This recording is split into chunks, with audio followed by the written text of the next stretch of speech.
The United States 2016 presidential election has been the most polarizing event in my lifetime. This was definitely done by design.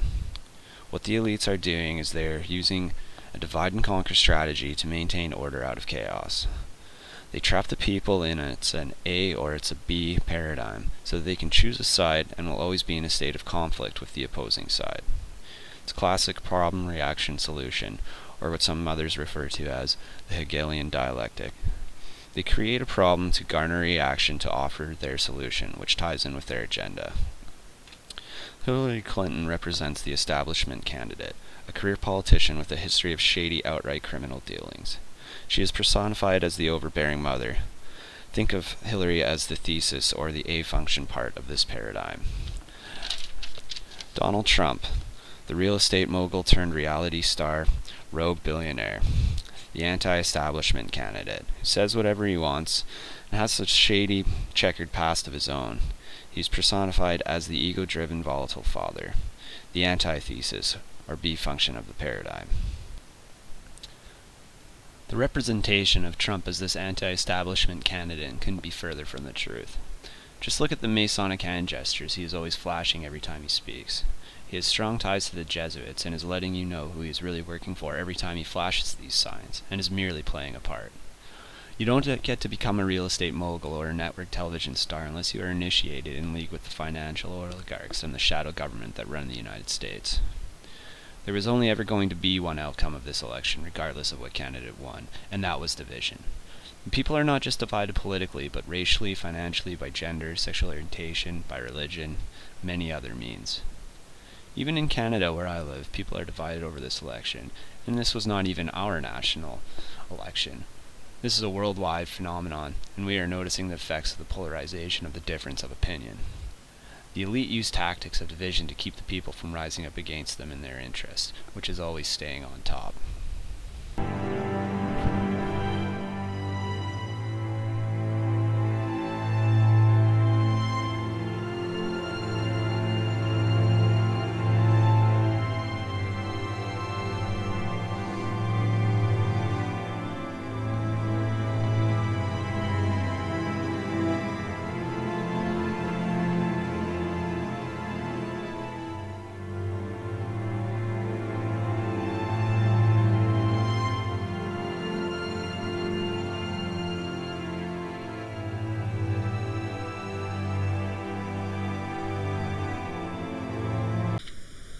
Donald Trump's selection by the Republican Party serves another hidden purpose.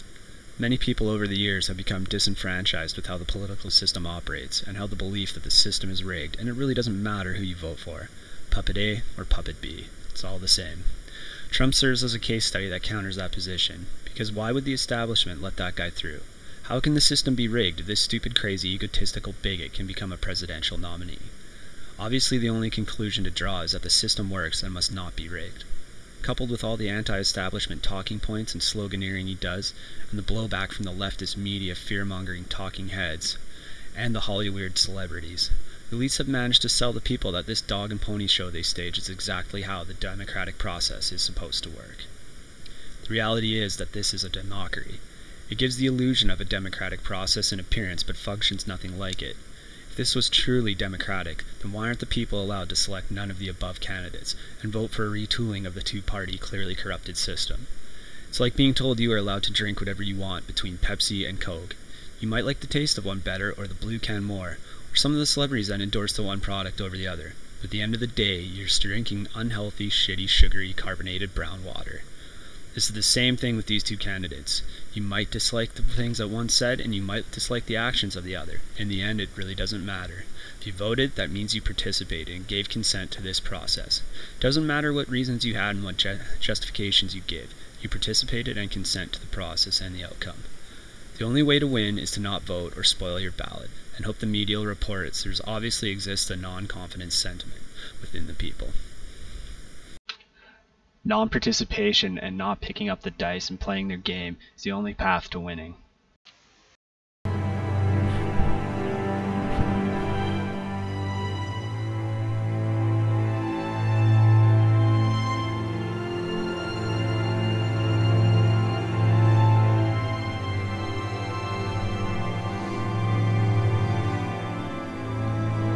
And if that bubble crashes, it's a problem. The word bubble, remember the word bubble. You heard it here first. I mean, I don't want to sound rude, but I hope if it explodes, it's going to be now rather than 2 months into another administration. Because honestly, you got yourself problems.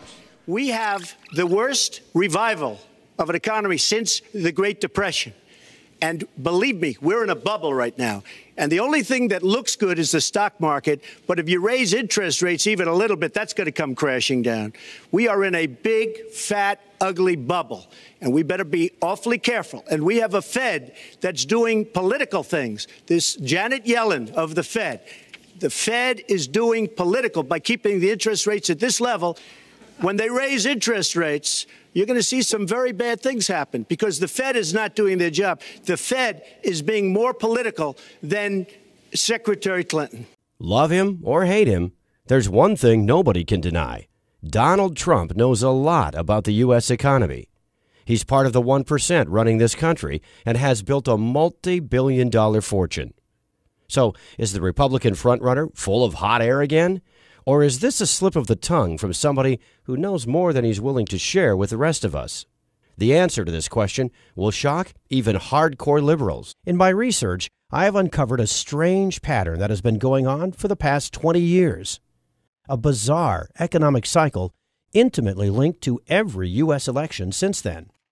Right now, I will show you the hard facts that led me to this conclusion in plain and simple English, so that by the end of this video, you can make your own choice and be better prepared for what's to come.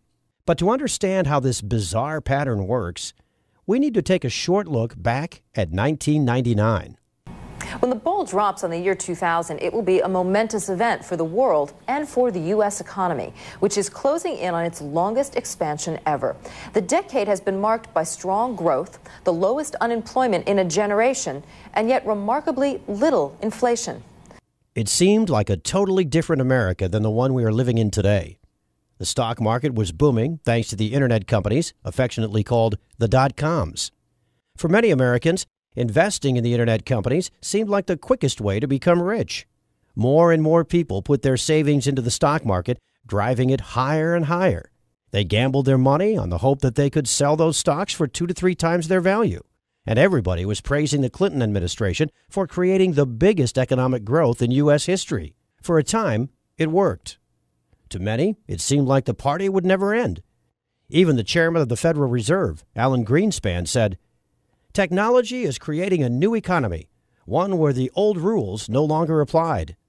The Fed was so confident that in February 2000, it began raising the interest rates to their highest level since 1995.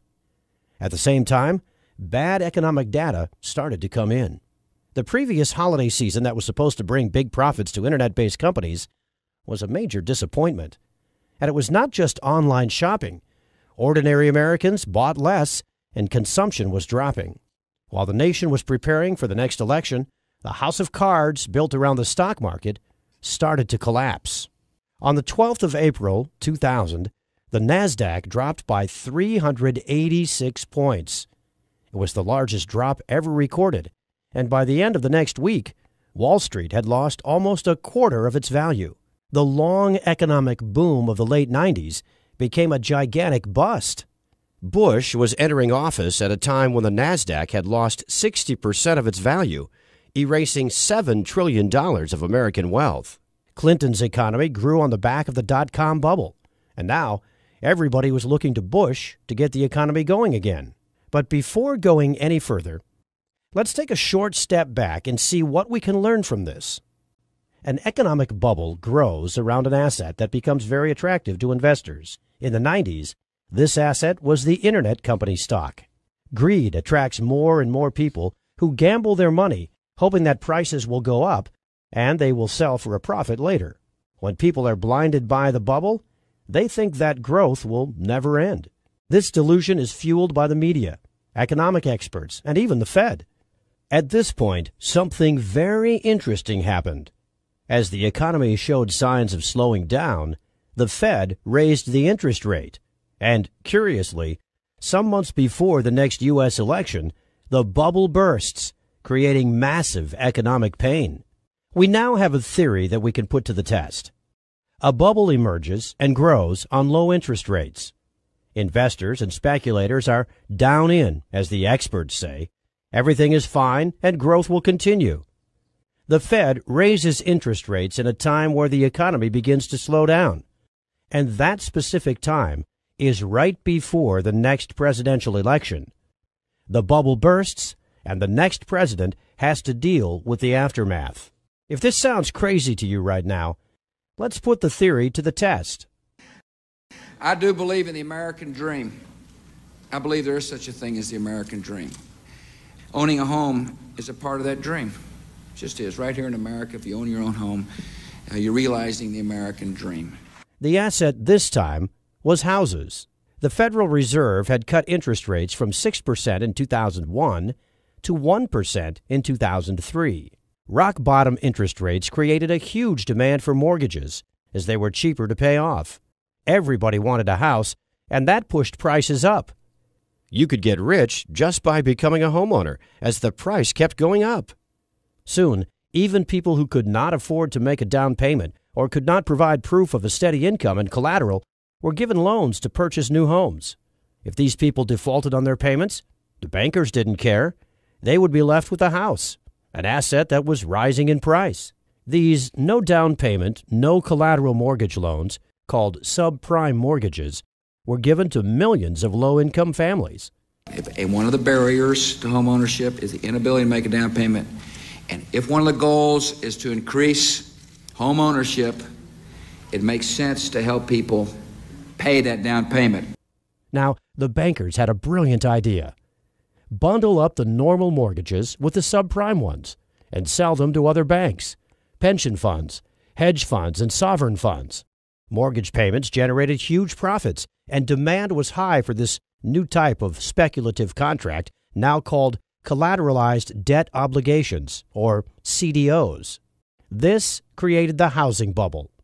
Ben, there's been a lot of talk about a housing bubble, particularly, from the Fed, from all sorts of different places. Can you give us your view as to whether or not there is a housing bubble out there? Well, unquestionably, housing prices are up quite a bit. I think it's important to note that fundamentals are also very strong. We've got a growing economy, jobs, incomes. We've got very low mortgage rates. The experts appeared all over mainstream news, assuring everyone that housing was not a bubble. Wealth has risen dramatically. The United States economy has never been better shape. There is no tax increase coming in the next couple of years. Monetary policy is spectacular. The Federal Reserve now started to increase interest rates. By 2007, the interest rates had reached 5.25%, and many families with subprime mortgages could not afford to make the monthly payments, and their homes were foreclosed. As more and more houses went up for sale, the prices started dropping. Consumption plummeted. A new crisis had begun, and it would reach its peak in fall 2008, right before the elections. House prices tanked. Banks and other investment funds found that their bulletproof, high-profit CDOs became worthless. No one wanted to buy CDOs or houses anymore. It was a financial bloodbath. The banking giant, Lehman Brothers, had bet on mortgages and was left holding assets nobody wanted anymore. On the 15th of September, it filed for bankruptcy. During November 2008, Americans lost more than a quarter of their collective net worth. U.S. stocks were down by 45% from its 2007 high. Housing prices had dropped 20% from their 2006 peak. Total U.S. household wealth went down by $14 trillion. Through the banking giant Citicorp, Bank of America, J.P. Morgan, and Goldman Sachs, the big traders of CDOs, the crisis had spread to the world. And now, stocks and property values plummeted everywhere. The economy of the world entered a deep recession. All this happened as our nation was preparing to choose its 44th president. The housing bubble burst 2 months before the election. So how does our theory stand? We had a new housing and subprime mortgage bubble created by low interest rates. Many Americans thought housing was a secure investment. The banks gambled huge sums of money on CDOs. The experts, again, said everything was fine. The economy started to weaken in late 2007 as the Fed was increasing the interest rates. The bubble violently burst just as Americans were preparing to vote for the 44th President of the United States. Everything that happened in 2000 happened again in 2008. The bubble burst in the year of the elections. Only this time, it was bigger, and the damage was global and massive. The theory is proven correct again. There's an election coming this November. Will there be another economic crisis? Let's go through our checklist again. In December 2015, the Fed started to increase interest rates. For the past 5 years, the rate has been close to 0%. The economy is already showing signs of slowing down. Right now, the Bloomberg Commodity Index hit a 16-year low. The last time this happened was August 2008. Commodities represent all the goods being traded around the world. Everything from oil to coffee, sugar, steel, and copper. When their price slumps, it signals a slowdown in the world economy. Oil is reaching its 2008 low point. The last time the price of oil was this low, the global financial system was melting down. And this time, it will hit the U.S. economy much harder because of the shale miracle. CNBC's Jim Cramer is warning that many U.S. oil companies will become bankrupt if the price of oil remains this low. The price of copper, too, has plunged all the way down to $2. The last time it was this low was just before the stock market crash of 2008. Consumption is slowing down. U.S. imports of goods declined by 6.6% on a year-over-year basis. U.S. exports of goods declined by 10.4% on a year-over-year basis. 2015 was the worst year for holiday spending since 2008. U.S. manufacturing is contracting at the fastest pace that we have seen since the last recession. If just one or two of these indicators were flashing red, that would be bad enough. The fact that all of them seem to be saying the exact same thing tells us that big trouble is ahead. So, what are the experts saying? What do you see right now? Actually, the economy is fundamentally strong. Housing is booming. Technology is booming. Commercial real estate's booming. In all fairness to Obama, during his administration in the last few years, jobs have been created and the jobless rate is way down. If you just kept it simple, you'd say that the United States is growing almost at kind of at trend growth, whether it's 2.5% or just under 3% growth or maybe even a little above it. Well, no, but around trend growth. Following our checklist, we have an election year, the Fed raising interest rates, an economy slowing down, experts saying everything is fine. The only thing that's missing is the bubble that Trump warned will burst before the November elections. Does he know something we don't? The word bubble, remember the word bubble. You heard it here first. I mean, I don't want to sound rude, but I hope if it explodes, it's going to be now rather than 2 months into another administration. Well, to understand exactly what a bubble is, we need to look back at the dot-com and the mortgage CDO bubbles. In both cases, people thought that they had something that would never stop growing, something too big to fail. In both cases, stocks and housing attracted huge sums of money, driving their prices way beyond the actual value. This is just like gambling. Buyers get the asset, hoping they will sell it in the future for a profit. When the bubble bursts, those who are left with the asset suffer huge losses. Right now, I must ask you to give me your full attention. The following 5 minutes will be shocking and a little bit tricky to understand. And I hope you're sitting down for this. My prediction for 2016 is that we will see a banking collapse that will make the 2008 crisis look like a Sunday afternoon picnic. This coming crash will wipe out the entire U.S. financial sector and take with it savings, deposits, retirement funds, pensions. It'll be nothing short of a financial bloodbath. How can this be possible? Well, remember how bubbles are created when something seems to grow indefinitely? The delusion is that something is too big to fail. But the bigger the bubble becomes, the faster it fails. Right now, people think big banks can't fail because of their size and importance in the world economy. It is as blatant as their name suggests. How did we get here? On September 18, 2008, Hank Paulson, the U.S. Secretary of the Treasury, told members of Congress that $5.5 trillion in wealth would disappear by 2 p.m. that day unless the government took immediate action. What took place next was undoubtedly the biggest blackmail in history. The threat: keep the big banks alive, or else the economy implodes and depositors lose their money. In December 2008, the first of many financial stability measures was put into place. The Fed's mission from now on was to keep the big banks alive no matter what. Economists calculated that the total cost of the various measures put into place to accommodate big banks was in excess of $20 trillion up to this year. The too-big-to-fail banks now had a taxpayer-sponsored safety net. The message was clear: do whatever risky business you want. We've got your back. And this is how Congress and the Federal Reserve created the ultimate bubble, the too-big-to-fail bubble. The idea that the too-big-to-fails were going to get cut down to size after the financial crisis has turned into a giant myth. In fact, they've become even bigger. J.P. Morgan Chase, number one among banks in total assets, has seen its base swell to more than $2.5 trillion. The company's deposit base alone has grown by 29% since the end of 2008. The so-called Big Four institutions, J.P. Morgan, Bank of America, Citigroup, and Wells Fargo, continue to distance themselves from the pack, with some $8.2 trillion in total assets. That's 154% more than the rest of the top 50 banks combined. Unfortunately, the old saying, the bigger they are, the harder they fall, will prove correct. And when they collapse, the result will be nothing short of catastrophic for the world economy. But for a bubble to inflate, you also need an asset on which speculation, or rather gambling, has become so rampant and so over the top that a disaster is just waiting to happen. Let me introduce you to the world's biggest and most dangerous casino. It's called the derivatives market. And right now, the total net worth of all outstanding derivatives contracts is a staggering $552.9 trillion, according to the Bank for International Settlements. $552.9 trillion. Let that number sink in for a moment.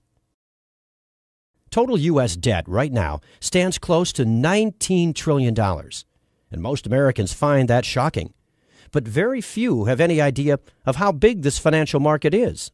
The entire economy of the world, in real goods and services, is evaluated at around $78 trillion annually.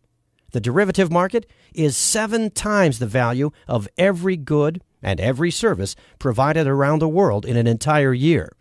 At first, I thought this number was too big to be real. But the Office of the Comptroller of the Currency, independent bureau of the U.S. Department of the Treasury, confirms it.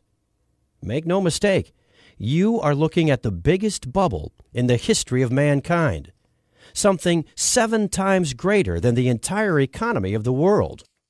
So what exactly is a derivative?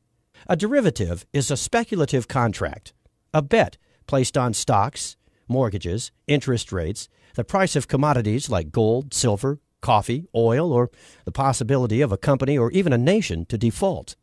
Basically, right now, there is nothing of economic worth that does not have some sort of derivative attached to it.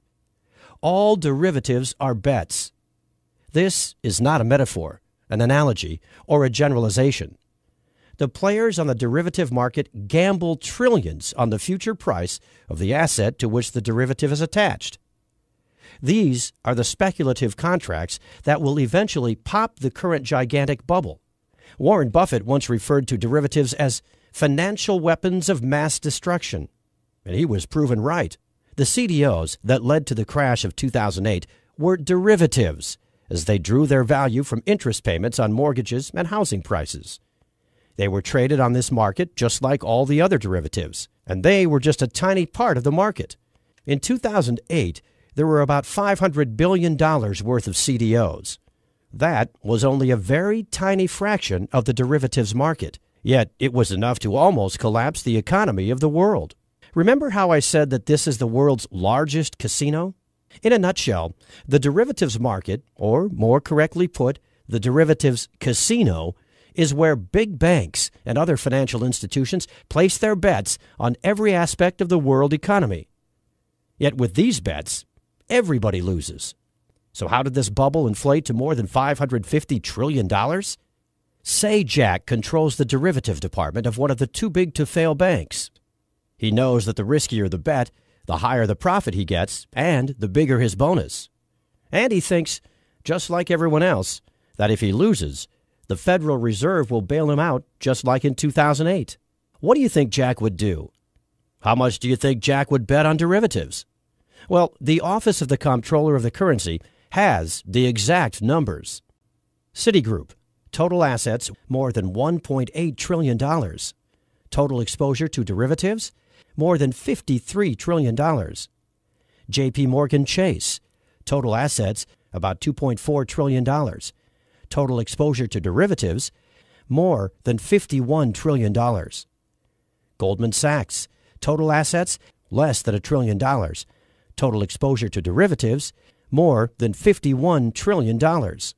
Bank of America, total assets a little bit more than $2.1 trillion. Total exposure to derivatives, more than $45 trillion. Morgan Stanley, total assets less than $1 trillion. Total exposure to derivatives, more than $31 trillion. Overall, the biggest U.S. banks collectively have more than $247 trillion of exposure to derivatives contracts. This is an amount of money that is more than 13 times the size of the U.S. national debt. And it's a ticking time bomb that could set off financial Armageddon at any moment. This is gambling on the future of the world economy on an unprecedented scale. And just like every other bubble before it, the too-big-to-fail derivatives bubble will burst. The bubble to end all bubbles because of its sheer size. It's inflated to a size far greater than the dot-com bubble and the mortgage CDO bubble combined. This is the final piece of the puzzle. The Fed interest rate hike, the experts claiming everything is okay, the real economy slowing down, and the bubble that is inflated to an unsustainable size. If history repeats itself, 2016 will be the year big banks come crashing down. It seems quite possible that the Fed will look to raise the interest rates in December, while the people are distracted by the fallout of tension caused by this election. Couple that with the natural distraction the holiday season usually brings. The financial outlook could look pretty grim come the new year and Donald Trump's inauguration day of January 20th. Will this be the third time in a row the new president will take office with a financial crisis looming and a divided people? Only time will tell.